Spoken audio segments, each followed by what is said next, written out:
711 ईस्वी में पंजाब और पूरे सिंध के मुख्तलिफ हिस्से अरब हुक्मरानी में आए जब मोहम्मद बिन कासिम ने सिंध, मुल्तान और शोरकोट के आसपास के इलाकों को फतह किया।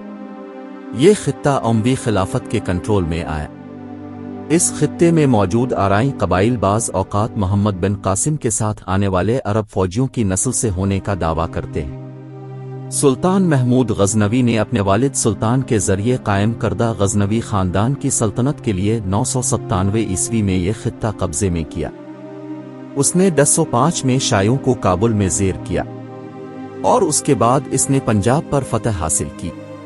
दिल्ली सल्तनत और बाद में मुग़ल सल्तनत ने इस खित्ते पर हुकूमत की, जिनकी दरगाहें यहाँ सकाफ़ती अहमियत रखती हैं। बरतानवी हुक्मरानी के दौर में ज़िला बहावलपुर की आबादी और अहमियत में इजाफा हुआ। ज़िले दारुल हुकूमत बहावलपुर, जो दरियाए सतलज के बिल्कुल जुनूब में वाक़े है, की बुनियाद नवाब मोहम्मद बहावल खान अब्बासी ने 1748 में रखी थी और उसे 1874 में बरतानवी हुकूमत की जानिब से म्यूनिसिपैलिटी का दर्जा दिया गया। मुग़ल सल्तनत के ज़वाल के बाद सिख सल्तनत ने पंजाब के कुछ इलाकों पर कब्ज़ा किया, लेकिन बहावलपुर सिटी इंतज़ामिया और रियासत के अब्बासी नवाबों का मरकज़ था और ये शहर अंग्रेज़ी हुकूमत की मुआवनत और नवाबान बहावलपुर की हिकमत अमली की वजह से सिख यलगार से महफूज रहा। 1836 में बहावलपुर ने सिख सल्तनत को खराज अदा करना छोड़ दिया। रियासत की फौज ने भी इलाके का पूरा दिफा किया और उसकी आज़ादी को कायम रखा। रियासत बहावलपुर के बानी नवाब बहावल खान अब्बासी अव्वल थे। अब्बासी खानदान ने 200 साल 1748 ईस्वी से 1904 तक रियासत पर हुकूमत की। आखिरी नवाब सर सादिक मोहम्मद खान अब्बासी पंजुम की हुक्मरानी के दौरान रियासत बहावलपुर को पाकिस्तान में ज़म कर दिया गया। 1960 की दहाई 1904 के दौरान नवाब साहिब ने बहावलपुर को जदीद पाकिस्तान में शामिल करने के लिए मुआहदे की तारीख 3 अक्टूबर 1947 पर इत्तिफाक किया। ताहम उसे खुसूसी मुराद दी गईं, जिनमें हर साल मुतअद्दिद कारों को ड्यूटी फ्री दरामद करने का हक भी शामिल है। बहावलपुर पहले रियासत का दारुल हुकूमत था और अब बहावलपुर डिवीजन ज़िले और डिविजनल हेडक्वार्टर है। बहावलपुर के नवाब असल में सिंध से आए थे और बगदाद के अब्बासी खुलफा से ताल्लुक़ रखने का दावा करते थे और उन्होंने ये रियासत कायम की। इस तरह ज़्यादातर मुस्लिम आबादी ने मुस्लिम लीग और पाकिस्तान की तहरीक की हिमायत की। 1947 में पाकिस्तान की आज़ादी के बाद अक़लियती हिंदू और सिखों ने हिंदुस्तान हिजरत की, जबकि हिंदुस्तान से आए हुए मुसलमान मुहाजिरीन काफ़ी तादाद में ज़िला बहावलपुर में आबाद हुए। अब बहावलपुर पाकिस्तान के सूबा पंजाब में सराइकी वसेब, जनूबी पंजाब के ज़िला बहावलपुर में एक शहर है।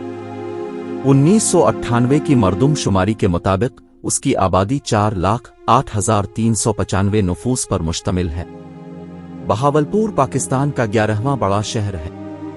ये मुल्तान से 90 किलोमीटर, लाहौर से 401 किलोमीटर, इस्लामाबाद से 700 किलोमीटर और कराची से 850 किलोमीटर दूर है। बहावलपुर बरसगीर की पहली रियासत थी जिसने पाकिस्तान में इल्हाक का ऐलान किया था और बतौर रियासत बहावलपुर सूबाई हैसियत के साथ पाकिस्तान में इल्हाक हुआ था, लेकिन 1 यूनिट के इख्तिताम के बाद इसकी सूबाई हैसियत खत्म कर दी गई और सूबा पंजाब में ज़म कर दिया गया। रियासत बहावलपुर मुख्तलिफ कदीम मुआशरों का घर था। बहावलपुर का इलाका हालिया तारीख में मुग़लिया सल्तनत के सूबा मुल्तान का हिस्सा था। इसमें वादी सिंध की तहजीब के खंडरात के साथ साथ कदीम बुद्ध मत के मकामात जैसे करीबी पटन मीनारा भी शामिल है। बरतानवी माहिर आसार कदीमा सर अलेक्जेंडर ने बहावलपुर के इलाके की शनाख्त महाभारत की युद्धिया सल्तनतों के घर के तौर पर की।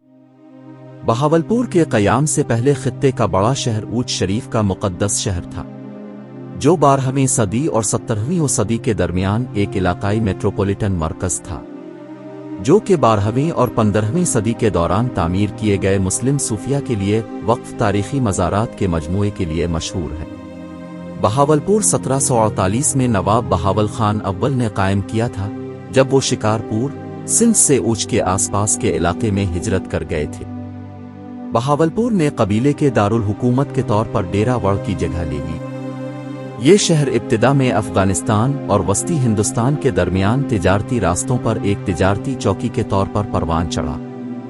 1785 में दुरानी कमांडर सरदार खान ने सिंध के मियां अब्दुलनबी कल्होड़ा की तरफ से बहावलपुर शहर पर हमला किया और उसकी कई इमारतें तबाह कर दें। बहावलपुर का हुक्मरान खानदान करीबी ऊंच के रईसों के साथ कला डेरावाड़ में पनाह लेने पर मजबूर हुआ, जहां उन्होंने मजीद हमलों को कामयाबी से पसपा किया। हमला आवर दौरानी फोर्स ने नजराना अखराज के तौर पर 60,000 रुपए कबूल किए। हालांकि बहावल खान को बाद में राजपूत रियासतों में पनाह लेनी पड़ी, क्योंकि अफगान दौरानियों ने कला डेरावाड़ पर कब्जा कर लिया था। बहावल खान ऊंच के रास्ते कला फतह करने के लिए वापस आया और बहावलपुर पर दोबारा कंट्रोल कायम कर लिया। सादिक मोहम्मद खान पंजुम ने बहावलपुर के आखिरी नवाब के तौर पर खिदमात अंजाम दी। हुक्मरान अब्बासी खानदान करीबी कला डेरावाड़ को अपनी ताकत का रिवायती गढ़ समझता था। बहावलपुर की मरकजी लाइब्रेरी का ताल्लुक रियासती दौर से है। रियासत बहावलपुर की बुनियाद 1802 में नवाब मोहम्मद बहावल खान दोम ने दौरानी सल्तनत के टूटने के बाद रखी थी। 1866 में तख्त बहावलपुर की जानिशीनी के बहरान ने रियासत में बरतानवी असर और रसूख को वाज़े तौर पर बढ़ाया। बहावलपुर को 1874 में म्यूनिसिपैलिटी के तौर पर तश्कील दिया गया था। बहावलपुर के नवाब ने 1887 में नूर महल में एक सरकारी तकरीब में मलिका विक्टोरिया की गोल्डन जुबली मनाई। 1901 में शहर की आबादी 18,546 थी। 1939 में दूसरी जंग अजीम शुरू होने पर बहावलपुर का नवाब किसी शाही रियासत का पहला हुक्मरान था, जिसने वली अहद की जंगी कोशिशों के लिए रियासत के अपने मुकम्मल ताउन और वसाइल की पेशकश की। वीडियो को लाइक और शेयर करें और चैनल को सब्सक्राइब करें।